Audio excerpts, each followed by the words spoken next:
So this is the tunnel. यहाँ मुश्किल से 3 मिनट रहने में ही आपकी सांस फूलने लगती है। Is there any way from this that side? That is it, that's the dead end. Vietnam के साइगोन में पिछली रात हुई ज़बरदस्त नाइट पार्टी के बाद अब मैं जा रहा था एकदम अलग तरह की जगह पर। अगर हो ची मिन AKA साइगोन का वो वीडियो आपने ना देखा हो तो डिस्क्रिप्शन में उसका लिंक मिल जाएगा। इस बार मैंने कोई टूर गाइड लेने के बजाय खुद से ही इस जर्नी पर निकलने का मन बनाया। तो इंटरनेट पर थोड़ा सा सर्च करने के बाद सुबह सुबह मैं निकल पड़ा साइगोन के उस बस स्टॉप की तरफ, आज के अपने स्टॉप कू ची टनल जाने के लिए। हेलो दोस्तों, नमस्कार। मैं हूँ आपका यात्रा उमेश पंत और मैं इस वक्त हूँ साइगोन में और अभी मैं जा रहा हूँ कू ची टनल्स की ओर। आज मैंने सोचा कि क्या तरीका हो सकता है कि आप खुद से ये टूर कर सको। तो मुझे पता चला कि मेरा जो होटल है उसके एकदम पास से ही एक बस टर्मिनल है जहाँ से 13 नंबर की एक बस जाती है जो कू ची नाम की जगह पे जाती है। वहाँ से फिर हाफ एन आवर आप कू ची टनल पे होते हैं। कू ची टनल का वो इलाका जो जहाँ हम जा रहे हैं वो थोड़ा कम टूरिस्टी इलाका है और अभी मुझे यहाँ पे सैम भी मिल गया जिन्होंने बताया कि वो 4 महीने से घूम रहे हैं और हम दोनों इंसिडेंटली सेम ब्लॉग जो है वो पढ़ के वहाँ जा रहे हैं जिसमें लिखा हुआ था कि खुद से कैसे आप ये टूर कर सकते हैं। तो इस तरह की जो ऑनलाइन हेल्प है वो काफ़ी अगर आप लें और थोड़ा स्मार्टली लें तो आप अपने टूर का खर्चा बहुत ही कम कर सकते हैं।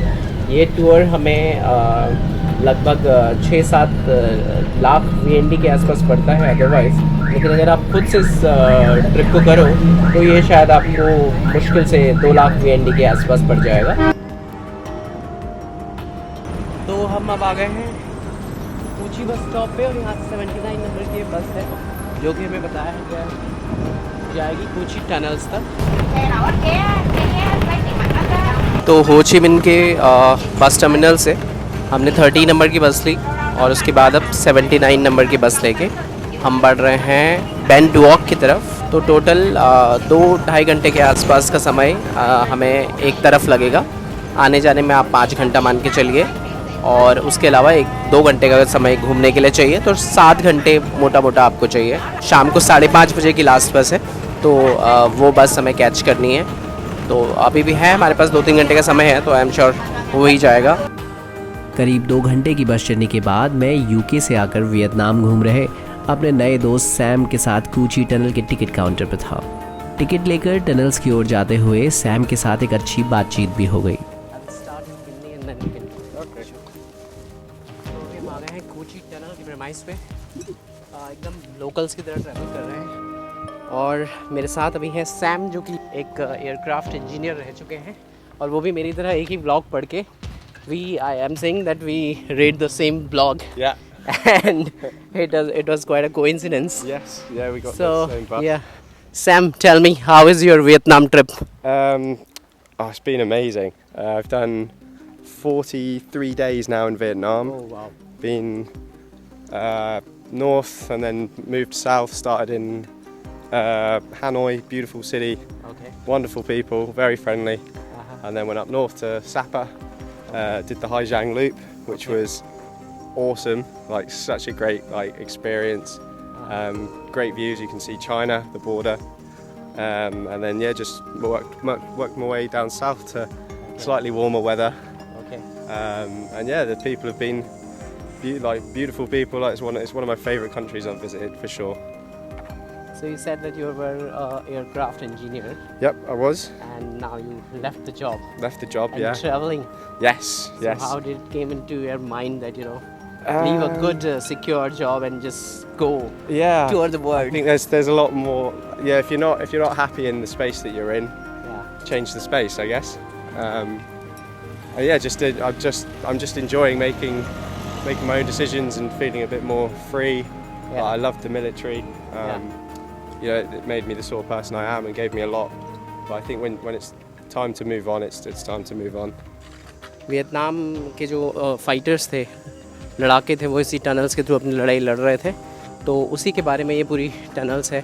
इन्हीं टनल्स की मुश्किल कंडीशंस में लोग कई महीनों रहे, कई सालों तक ये लड़ाई यहाँ से चली और मुश्किल टाइम था। तो देखते हैं कितनी मुश्किल वो जगह है। बातचीत के बाद हम बढ़ गए उस जंगल की ओर जहाँ कभी नॉर्थ वियतनाम की सेना वियतकॉम ने अमेरिका की सेना से लोहा लिया। इन टनल्स की मुश्किल ज़िंदगी के बारे में सुना तो बहुत था, लेकिन अब बारी थी उन्हें अपने सामने देखने की।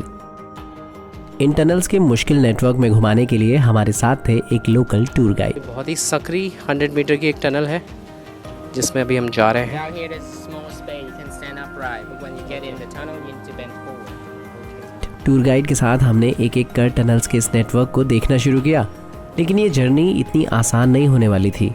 ये बात हमें पहली ही टनल में जाकर समझ आ गई। Oh, this is a water well. Steamer down there, 15 meters deep. तो ये 15 मीटर गहरा जो है वाटर वेल है यहाँ पे। 250 kilometers of tunnels, around 160 miles. एकदम अंधेरा है यहाँ पे और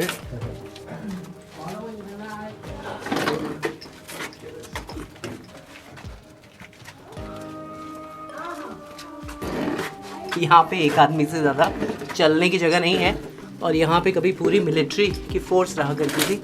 इन टनल्स में कई सीक्रेट दरवाजे हैं जो ऊपर से देखने पर नजर नहीं आते। सकरी सुरंगों में वेंटिलेशन के लिए इस तरह की व्यवस्था भी है। 10 to 15 meters along the way to this one bend. Let's just leave that now. The gap, you see the gap? Sniper like hole, sniper spy hole. You can stick the gun through there and shoot from inside. And different gaps around for observing. And thousands of these were along the tunnels back then. So after firing there, the vehicle immediately comes to other rooms. And then continue to snipe to shoot. The gunfire were everywhere, but the US soldier couldn't see anyone on the ground. Beacon at them just like ghosts.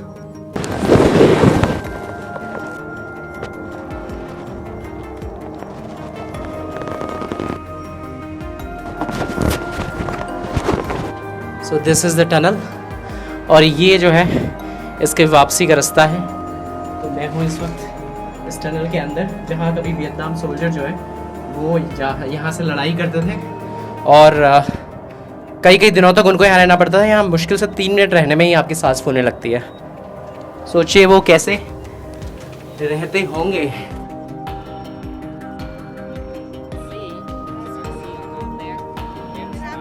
तो ये जो था वो था trap जो कि US soldiers के लिए बना हुआ था। Gone with bombs and chemicals, agent force. Have you heard of it? Yeah, we went to that Vietnam. Like War Remnants Museum. You should go there and take a look to know more about the war and the chemical, telling you the truth. My friend's there now. She said she's been crying all day. Yeah, it's very horrifying if you take it very seriously. Even smaller will become cheaper. This way you can take your dad to the second layer. Cheaper.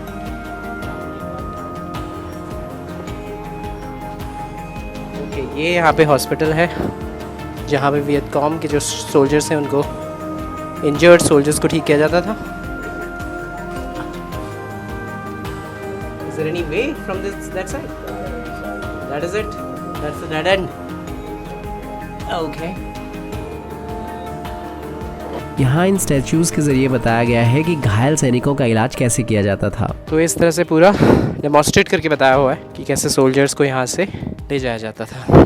तो ये जो चप्पल है ये truck के tyre से बनाए हुए हैं और ये यहाँ पे वियतकॉम के सोल्जर्स जो हैं वो पहनते थे।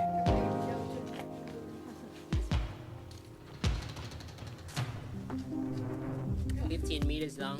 To get there, it's the biggest and the most important room for high-ranking leaders come together to discuss how to plan strategy or tactics.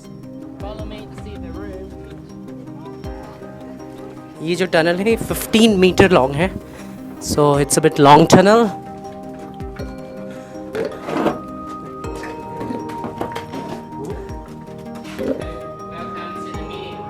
यही वो जगह थी जहाँ पर बैठकर वियतकॉम के सैनिक युद्ध की स्ट्रेटजी बनाते थे। How long did he said it? ये सुरंग 30 मीटर की थी जहाँ से निकलने में सांस बस रुकते रुकते बची। अगर आपको सांस से जुड़ी कोई भी दिक्कत है तो आप इस लंबी टनल में बिल्कुल ना जाएं। अब बारी थी खाना खाने की। This dish is kapakalong. Kapakalange. Okay. और हमें यहाँ खिलाया गया वो खाना जो कूची टनल से लड़ाई लड़ रहे सैनिक खाते थे। तो बता रहे हैं कि इंडिया के साउथ में भी होता है और वहाँ पे लोग इसे कापा कहते हैं।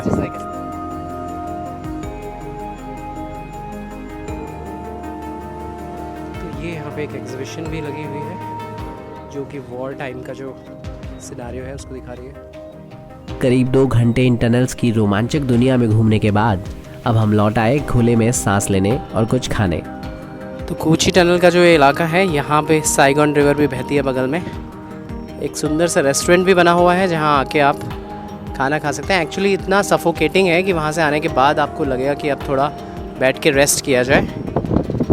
साइगॉन नदी के किनारे बने इस कैफ़े में हमने अपनी थकान मिटाई, कुछ खाया और लौट आए कोची टनल की इस रोमांचक दुनिया से। अब मैं तैयार था वियतनाम की एक और नई जगह की यात्रा के लिए। अभी वियतनाम सीरीज़ के और भी वीडियो आने बाकी हैं। और हाँ, अगर आपने मेरी थाईलैंड सीरीज़ ना देखी हो तो डिस्क्रिप्शन में उसका भी लिंक है। तो चैनल को सब्सक्राइब करना बिल्कुल ना भूलें और जुड़े रहें। आप देख रहे थे वियतनाम सीरीज़ अपने यात्राकार उमेश पंत के साथ। मिलते हैं अगले वीडियो में वियतनाम की एक और ख़ास जगह पर।